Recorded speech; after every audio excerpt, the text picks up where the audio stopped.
Sending demos using any of these methods will stop your music getting heard, signed, and potentially damage your relationship with a record label. I've picked the 10 biggest no-nos when it comes to sending demos to record labels, and I'm going to look at what to do instead. As someone who runs 3 record labels, including our labels Data Transmission, DT Weapons, and our deep tech minimal label 63B, also has run labels for many, many years across different projects, I've seen so many demo emails, and even in the last week, I've definitely seen most of this top 10. So, without further ado, let's get into it straight away. Number 1, finish the music. The first thing I say when it comes to music is get it finished. And A&R doesn't want to hear your "it's almost done." Always send a finished project and a project that's over the line, and put your best foot forward. Only ever time you can send an unfinished project to an A&R is when you're really, really, really, really good friends with them. You're going around their house for a barbecue, you're WhatsApping back and forth about the football, or something along those lines.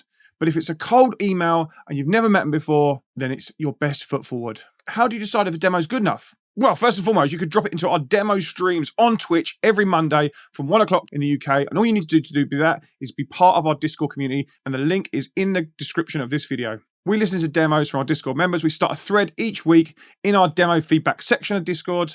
And all you need to do is drop a SoundCloud link into that section, 1 per person, because we've only got 2 hours. And in these sessions, it can be a work in progress. It can be something that's almost finished. It can be something that's 90%, or something you just want another pair of ears on. That's the point of these sessions, and we'll give you our ears. We'll listen to it sometimes, and most recently, loads have been banging, and we're like, right, bag that, send it off to a label, and we'll suggest labels for them. Or sometimes I like this part and this part and this part, but try changing this part, or try adding this part, or try doing this here. And that's going to help you hopefully get better records and then get them signed. Also, with those demo streams, they're on Twitch, so you can clip them. And so many people now have clipped us saying it's a great track and sent that with the demo to the label and used us saying it's great, and that's helped it got signed. Or put it on social media, and that's helped it got signed. So if you want more ears on your demos, then keep an eye on our Discord. Every Monday, we have a new session. Number 2, when you are sending a demo, make sure it's the best quality audio possible. If your demo is quiet because it's only a pre-master,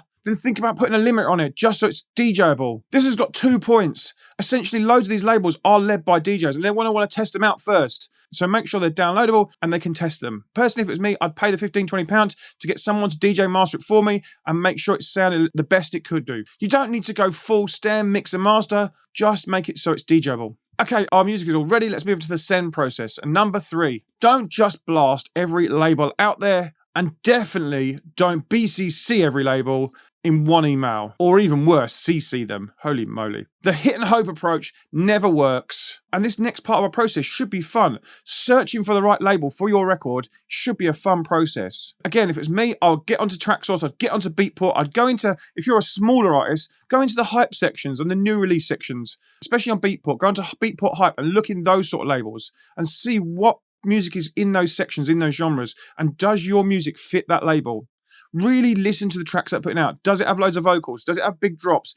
Listen to what they're putting out. If you are DJing, go into your download section of Beatport or Traxsource and see what music you've downloaded recently from what labels, and build a little list of those labels. Or if you want to get to a certain label, look back at the artists that are released on it and see where they've released before that as well. The big problem I see with DJs and producers when I've been working with them before is finding the actual sound you're making is the difficult part, not the sound you think you're making. I've seen this a lot. I want to pitch my music to solid grooves, but actually it's more defected. So finding the right label can be tricky. And in my course, The Artist Blueprint, I go into how to find the right label for you and how to really track down which labels are right for you and how to build your ladder of labels. We also have weekly group calls with myself for every 2 hours on a Wednesday, and we'll actually do A&R sessions where we'll listen to the tracks as a group and then suggest labels for that artist to send the music to. I'll also then look into my contacts and see if I can connect them personally with that label to get them get that foot over the door. And it really helps get loads of music signed this year. We've had some great results. The course also covers everything else you need to know after you've finished making music and you've learned to DJ. Everything across marketing, across social media, across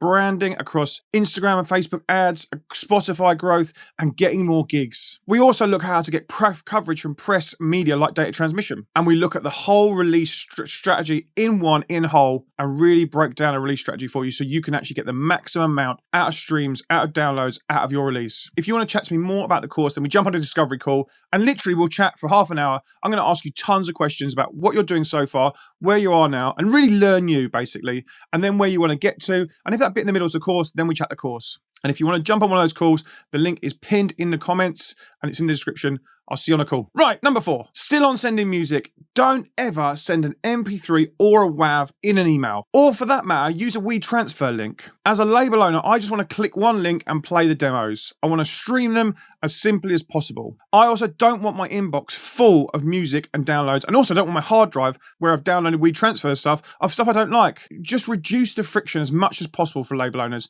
and give them one simple link. Using a WeTransfer link, they can also expire. So by the time I've even got to the link, it's expired and I can't get it anyway. So use a private SoundCloud link, and I would use SoundCloud because you can check the plays and when people have listened. Turn the display stats off on that track so other people can't see who's listened to it. And also make sure it's a fresh upload, a week old maximum, brand new link for the brand new send. A link that's been up for ages and had loads of plays can actually turn off a label. If you think about it from your own point of view, if you've got a link and it got loads of plays and it's been up for ages, before you've even pressed play, you think, why has no one signed it? You don't want to be in that situation. You want them to go, brand track, play, no preconceptions. And if you want to be super anal, which probably I would do if I was sending out demos, I'd make a special link for each label, just to stroke their ego a little bit. Stroke, stroke, stroke the ego. And really, really play up to them and make the label feel special. But you don't need to do that. Just send one link that says August demos. This is recorded in August. And that's it. Let's keep it as simple as possible. Number 5. When it comes to sending demo links, just send one link as a playlist so you can play the whole playlist in one go. I listen to demos, for instance, I'll put the playlist on and I'll carry on working. If something sparks my ear, then that's a good thing. Sometimes I'll put a playlist on and the whole playlist will just pass me by. That's the record I'm not going to sign. Didn't move me. Because it's weird how your bodies will move even though you're listening, but you're doing something else. And then if it does that in the first instance, then I will definitely go back and listen to it again and again and again and see if I'm really into it. But if I get an email that's got 4 links in it to 4 different tracks, that means I've got to go back and forth, and it just doesn't work with my workflow. And lots of labels are similar to this. Also, when it comes to sending that playlist, make sure there is a max 3 to 4 tracks on it, max. If the label wants to hear more from you, send them another 3, and then send them another 3, and then send them another 3. Sending 3 or 4, it just makes it shorter on the eye. We're used to seeing less, play less. You'll go and consume all of them. Don't ever send 10, 15 tracks in one playlist. Your brain just goes, oh my God, I've got to listen to all that. I've only got a short amount of time. Oh my God, I can't do that. And sometimes I won't listen to it, or I'll just cherry pick through it. When it comes to checking the results and checking the stats, if you get a play, but then nothing else on the other 3, then that's a no, move on. You don't even need to wait for the email. If they've listened to one but not the rest, that's a no. Number 6. So we have our music right, we've got a playlist of tracks on SoundCloud or use Dropbox or Cloud Drive. Let's chat about the email itself. It's not okay to just send one link in an email, that's it. Not okay. A lot of people will actually find it rude. And I know why people do this, because there's a language barrier and they think they don't need to say anything because their English isn't great, or they're trying to reach an English label and they're from a different country. Well, for you, my friends, I've got a little surprise at the end. So keep watching. Just write something short. Hey, how you doing? I like your label. I like this release. I personally have had this, this, and this. Here's my new demo. I think it should be right.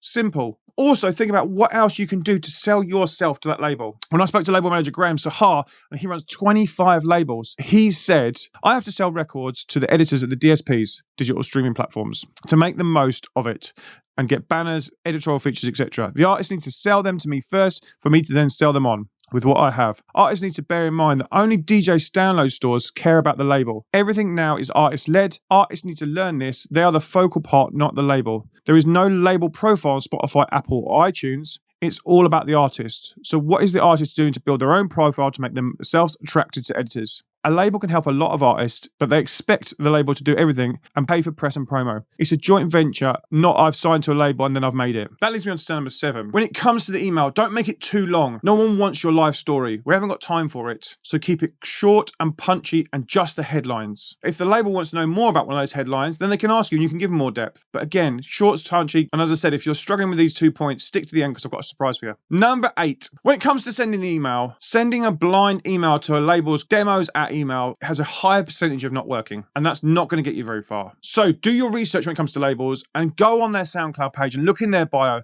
look on their Facebook page, look on their Instagram, DM their Instagram and ask them, who should I send demos to? Go onto LinkedIn and search the label up there and you might find someone there. If you can't find the A&R, maybe you can find somebody else, the press contact or the marketing manager.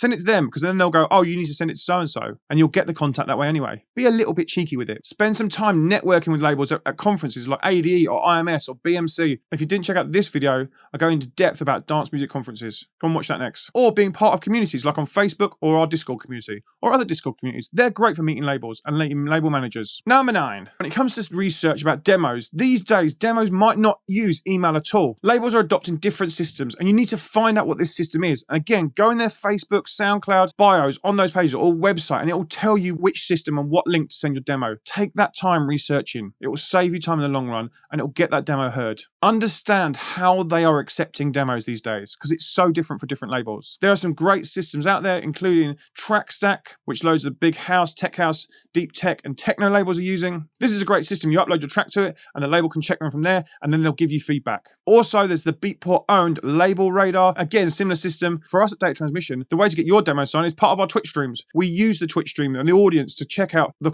quality of feedback from the audience. If the engagement's good, then that helps us a little bit. But also, it just fits into our life. Doing 2 hours of demos on a Monday starts the week well for us, and it just works for us. And if we want to hear more from you because we like one track, we will do, and then we'll go into the DMs and chat to you a bit more about it. And then finally, number 10. Don't get discouraged when you send out demos and they don't land. Remember, this is the music business, and it means that at the moment, your business, the DJ producer business, doesn't connect with their business, the label business. Some record labels out there need to tick certain boxes to be matched so that they can push these records to the max and they can get the right amount of streams and downloads from them, and you need to have certain things in place for that to happen before they can sign it. Other labels will have all those tools and can do all that for you and can sign really small artists. But even the really, really small artists these days, you need to be a little bit bigger. You might need to have certain numbers on social media or certain amounts of monthly Spotify listeners before you're even considered. But don't take that to heart. This correlation between the two businesses is not forever. But keep working and building your brand and your numbers and keep making better records and go up the ladder of labels until you get to your dream label. Definitely don't be rude to a label or talk about them negatively online, because this is going to hurt your long-term goals. Remember, this is a career, and careers last a long time. Don't rush, keep plugging away, and definitely you don't have to release everything you make. Just keep the consistency and keep plugging away and keep working on your records. And then when the release does come, try and get as much out of that release as possible, from content, from streams, from sales, and everything else around the record, which is what I teach in the Artist Blueprint. Okay, here's that surprise time. I've made you a brand new free download. It's a brand new checklist and PDF for how to send demos, and also some templates. For those of you who don't speak English and struggle to write what to write in the demo email, I've made you a template to keep that simple for you. You can download it by clicking on the link in the description. Go and grab it by just dropping your email. Do you want to hear how Christina Latsich got signed to her favorite labels using a secret little hack? Check out this video next. But before you jump over there, if you've enjoyed this video, consider subscribing. I drop videos every week, and like this video and let me know in the comments what you found useful. I'll see you over in this video. I'll see you over there. Bye.